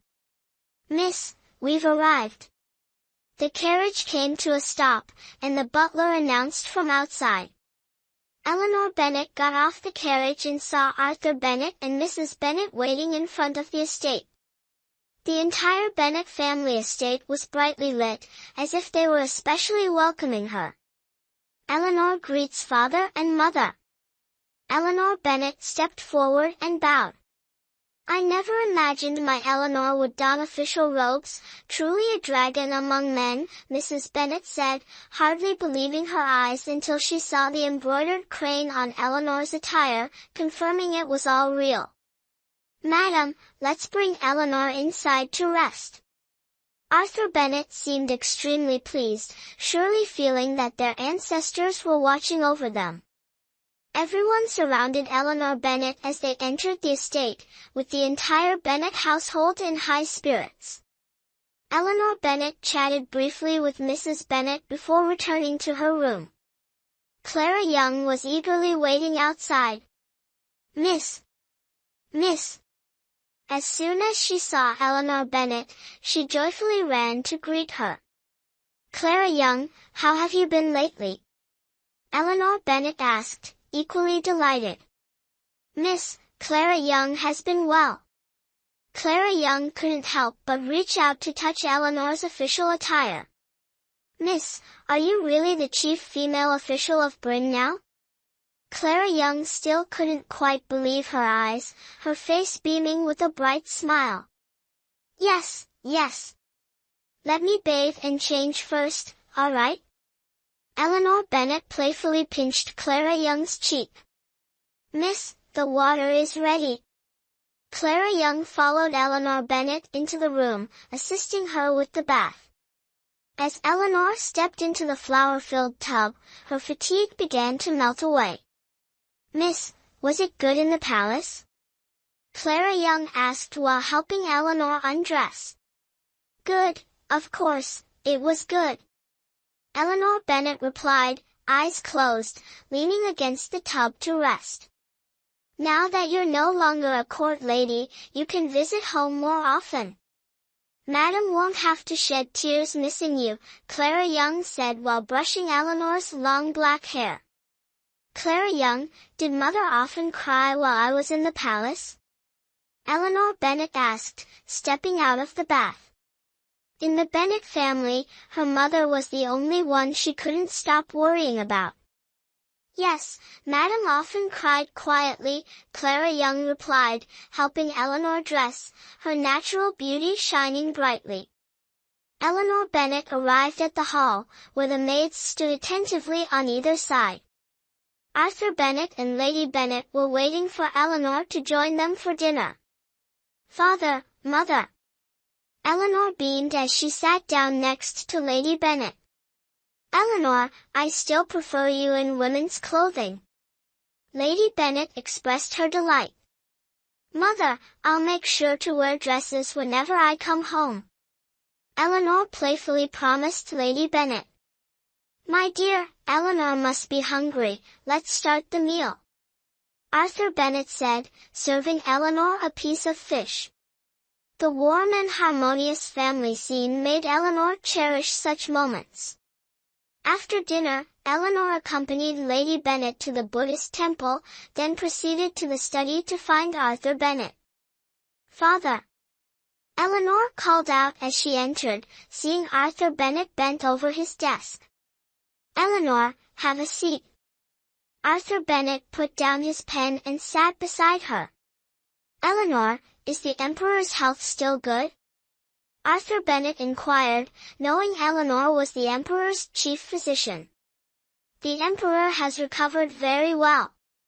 Eleanor replied, sipping tea and wondering what Arthur wanted to discuss. Our ancestors must be watching over us. First, your brother Henry passed the military exam with flying colors, and now you, my daughter, are achieving great things. It's truly an honor for the Bennet family. Arthur expressed his pride. Father, just don't blame me for being too strong-willed. Eleanor teased. Eleanor, why would I? I'm overjoyed. Arthur laughed. But the truth is, I've caused trouble for the Bennet family, Eleanor admitted, aware of Arthur's role in overseeing the imperial examination. Eleanor, you already know? Father, you cannot oversee the final exam. Eleanor insisted firmly. Why? Arthur was aware this was a test from King but was surprised Eleanor saw through.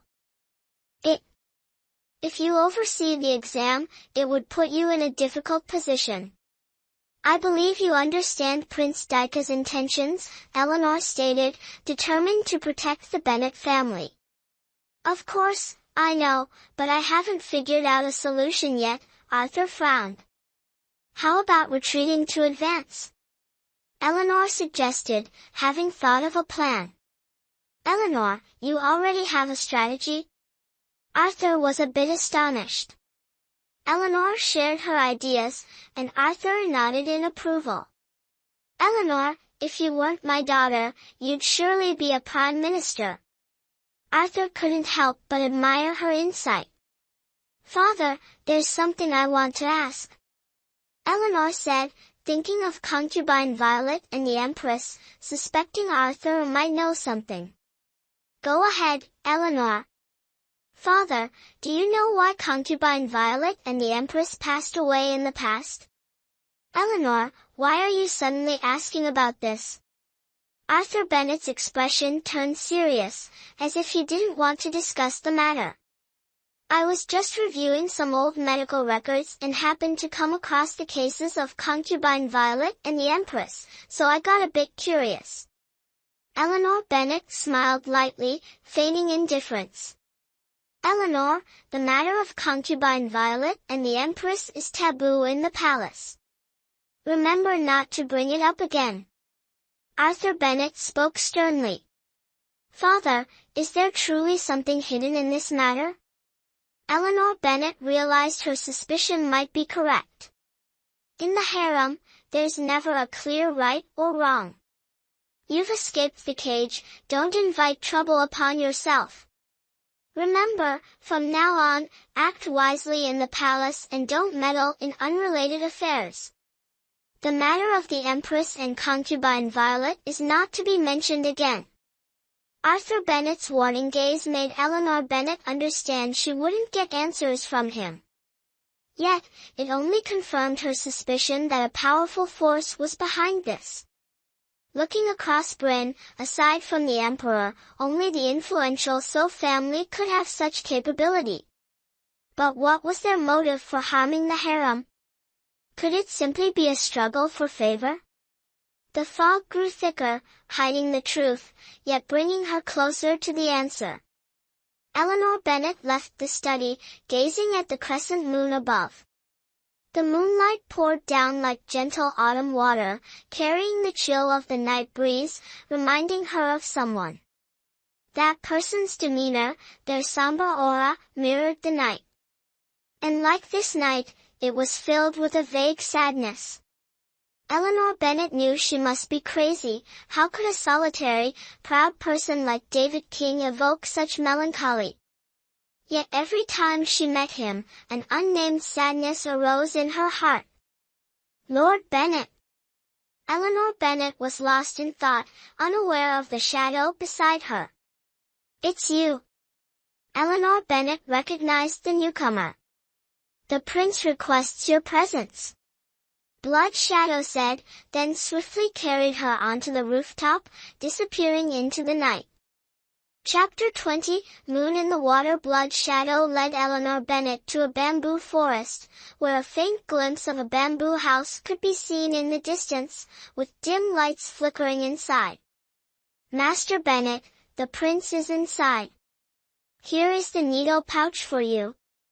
Blood Shadow handed the silver needle pouch to Eleanor Bennet, and she realized he had intentionally waited for her at the Bennet residence garden. What happened to the prince? Eleanor Bennet understood that Blood Shadow had invited her to diagnose an illness.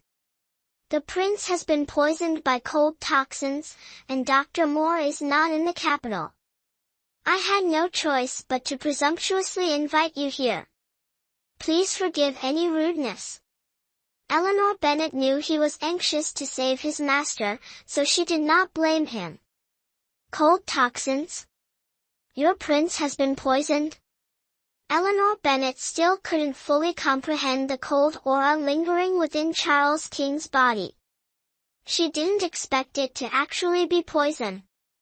Yes, this poison takes time to manifest. When it does, it feels as if the 5 internal organs are frozen solid, causing excruciating pain. Blood Shadow recalled his master's torment, the agony so intense it was worse than death, and his heart ached deeply. Eleanor Bennet walked alone into the bamboo house. Beyond the silk screen, she caught sight of a marble hot spring, its water bubbling continuously with steam rising thickly into the air. She realized this was a modified hot spring. Slowly approaching the pool, she saw no sign of Charles King. Suddenly, a figure emerged from the water, startling Eleanor Bennet and causing her to step back quickly. Why is it you? Charles King frowned, dressed in only a thin silk robe, his wet hair clinging to his face. His firm chest was faintly visible beneath the damp fabric. Who said only women could possess beauty akin to a water lotus? This man before her was even more captivating than any woman. Eleanor Bennet blushed, never expecting to encounter Charles King in such a situation. It was all that cold-faced subordinate's fault. Why hadn't he warned her this was a hot spring? Isn't it your loyal subordinate who specifically invited me to examine you? Eleanor Bennet avoided his icy gaze, feeling as though she had been killed countless times by those cold eyes. But seeing how refreshed you look, there doesn't seem to be anything wrong, does there? Eleanor Bennet was eager to escape this stifling atmosphere, but before she could, Charles King grabbed her ankle, causing her to lose her balance and fall into the water. Submerged, she quickly swam back up. The water here was so warm. You can swim. Charles King looked at her as though he had discovered a new continent, his eyes filled with surprise. After nearly drowning once, I learned. Eleanor Bennet responded quickly, recalling the time the former Eleanor Bennet had drowned. Charles King was truly cunning, so he had been testing her. Who are you, really? Charles King's gaze turned ambiguous, fixating on Eleanor Bennet's alluring figure. Who else but Eleanor Bennet? She hurriedly crossed her arms over her chest, warily retreating toward the edge of the pool. Charles King sneered coldly, pulling her into his embrace. His icy lips immediately pressed against hers. Eleanor Bennet struggled desperately, but he held her tightly. Her mind spun, and his warm breath made her feel suffocated. Her cheeks flushed even more as she lost all strength to resist.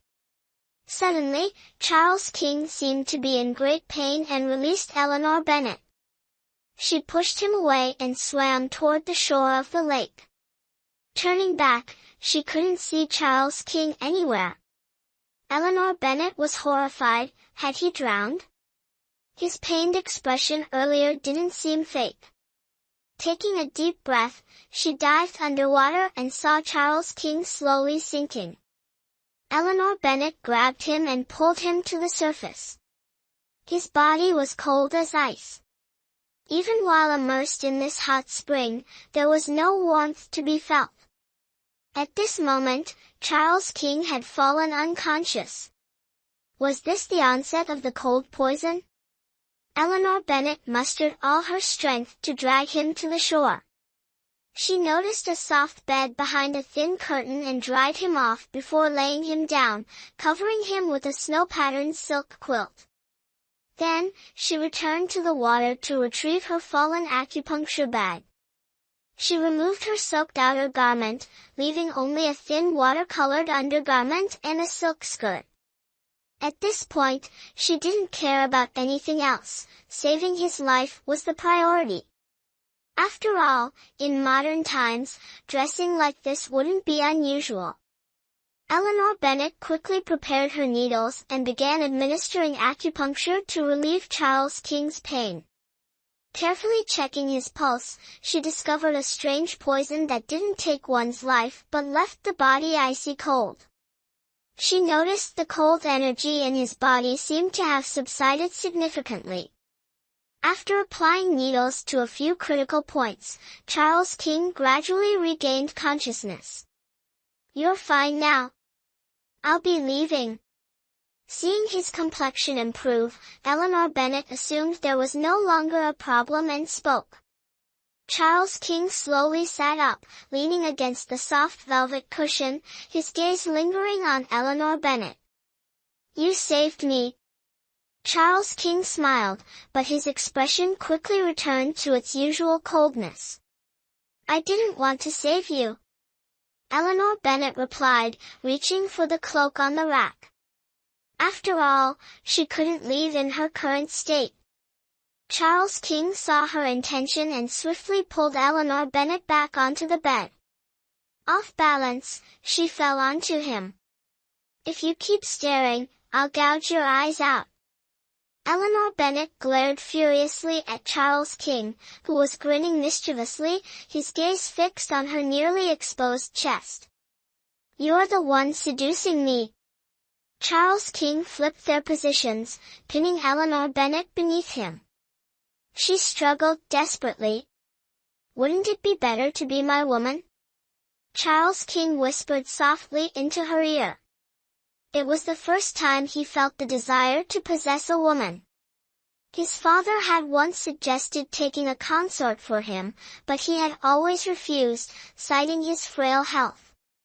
The women he encountered were all too fake, making him loathe them, until he met her. Her intelligence, composure, wisdom, and unique demeanor set her apart. A woman like her, if not possessed, must be destroyed. Eleanor Bennet noticed a sudden flash of murderous intent in his previously gentle eyes. What was this man planning? "Not every woman wants to marry you, at least I don't." Eleanor Bennet seized the moment when he was distracted and pushed him away. She wrapped the cloak around herself and stood firm. "The struggle between you and King Edward has nothing to do with the Bennet family. I am certain that the Bennet family will not get involved. So, you'd better not think about using the Bennet family to achieve your goals." Eleanor Bennet coldly and decisively stared at Charles King, her gaze both a warning and a declaration of war. "Woman, you have quite the audacity. Do you know? I can destroy the Bennet family at any moment." Charles King's icy eyes brimmed with murderous intent. "I certainly don't doubt your capabilities, but I will also give my all to protect the Bennet family. If His Highness the Winged King wants another enemy, Eleanor Bennet is ready to face you." Eleanor Bennet showed no fear in the face of his threat and stepped straight out of the hot spring. Charles King clenched the jade ring in his hand tightly, his anger flaring. "Eleanor Bennet, you'd better not become my enemy, or I will destroy you without hesitation." As soon as she stepped outside, Eleanor Bennet saw Blood Shadow waiting for her. Blood Shadow glanced at Eleanor Bennet's attire, seemingly understanding something. "Lady Bennet, how is the prince?" Blood Shadow asked worriedly, looking toward the bamboo house. "He is fine. That kind of man deserves to suffer from such a strange poison." Thinking about Charles King's arrogant behavior earlier, Eleanor Bennet couldn't help but wish she could kill him. However, her rationality reminded her that provoking this man was unwise. Becoming his enemy would undoubtedly be a grave mistake. As long as the Bennet family remained neutral, perhaps they could avoid the risk of annihilation. Eleanor Bennet stayed awake all night and returned to the royal palace early the next morning. Alexander King had recovered well and was already able to get out of bed and walk around. Eleanor Bennet arrived at the Hall of Heavenly Purity. "Lady Bennet." Eunuch Liam greeted her with a smile and a bow. "Eunuch Liam, please announce my arrival," Eleanor Bennet responded courteously. "His Majesty has ordered that when you arrive, there is no need for an announcement. You may enter the hall directly." Eleanor Bennet smiled and stepped into the inner chamber. As soon as she entered, she saw Edward King and Charles King both present.